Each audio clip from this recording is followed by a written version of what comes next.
In today's video, I'm going to teach you how to add custom domain on Vercel. Start by opening Vercel and navigating to the project you want to use. From the project dashboard, open the domain section.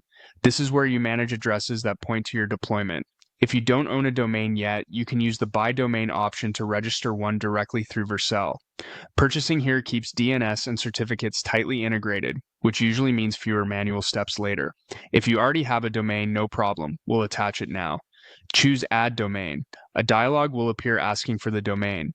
Type your custom domain exactly as you want it to be used, like example.com for the root domain, or something like app.example.com if you prefer a subdomain.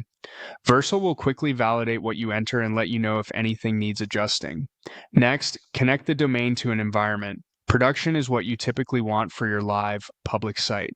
Preview is helpful for staging or QA, where you want to review changes before they go live.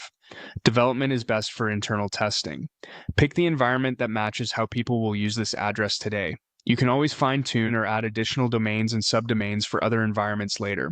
If this domain is meant to forward visitors to a different address, enable the redirect option to another domain.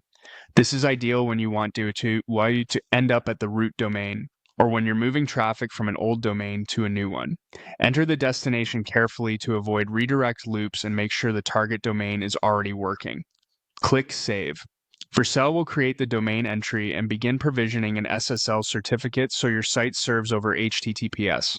If the domain is managed by Vercel DNS, setup is usually automatic. If your DNS is hosted elsewhere, Vercel will display the exact records you may need to add with your registrar. Keep that page open while changes propagate. It can take a few minutes, and the status will update as soon as everything is ready. A few practical tips as you wait. Use one canonical destination for SEO and consistency, then redirect alternates to it. Attach production for the address you plan to share publicly, and avoid splitting DNS across providers to prevent conflicts. That's it. Once the status shows configured and SSL ready, open your domain in the browser to confirm it's live and serving the correct environment.